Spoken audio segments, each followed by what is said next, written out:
வரலாறு மறைக்கப்பட்டதுனால தானே நாங்க இப்ப பிசில இருக்கோம்.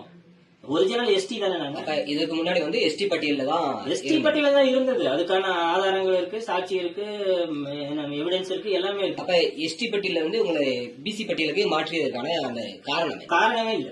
எந்த காரணமும் இல்லை. நீங்க வந்து இப்ப கூகுள் இருக்குல்ல, நீங்க போய் why Badagas changed from ST to BC ன்னு போட்டு பாருங்க. ஏன்னு அதுல அடிச்சு பாருங்களேன். there is no reason தான் வரும்.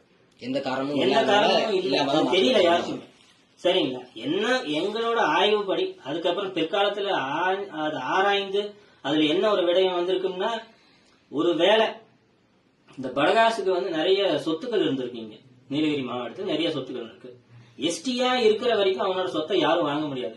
வெளியூர்ல இருந்து வந்து யாரும் வாங்க முடியாது, விற்கவோ வாங்கவும் முடியாது. அதனால இவங்களை பிசியா மாத்திட்டா இது ஆட்டோமேட்டிக்கா சில வெளியூர்ல இருந்து வந்து அந்த சொத்தை அபகரிக்கலாம், வாங்கிக்கலாம். அப்பெல்லாம் கம்மி விலை தானே. அப்படிப்பட்ட காரணத்துக்காக தான் மாத்தி இருக்கலாம் அப்படின்னு நம்ம நினைக்கிறோம். அதுதான் நடந்திருக்கு. விழிப்புணர்வே இப்பதான். ஆமா, படகாஸ் பொறுத்த வரைக்கும் ஒரு 2வது 3வது ஜெனரேஷன் தான் இருக்கும் படிச்சு இதாங்க. அதுக்கு முன்னாடி எல்லாம் விவசாயத்தை விட்டா வீடு. நமக்கு கடவுள்னு ஆகாசம் பூமின்னு தான் சொல்றோம்.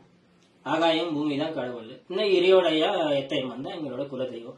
வேற அதை தவிர வேற எதுவுமே இல்லை. இப்போ இருக்கிற நாலேஜ் அப்ப இருந்தா நம்ம ஏன் சொத்தெல்லாம் விட போறோம்? நம்ம ஏன் எஸ்டில இருந்து பிசிக்கு மாற போறோம் சொல்லுங்க. அதிமுகவும் திமுகவும் காங்கிரஸும் இங்க மாறி வருது. மாறி படகாஸ் வேட்பாளர் தான் வராங்க, எம்எல்ஏ எம்பின்னு வராங்க.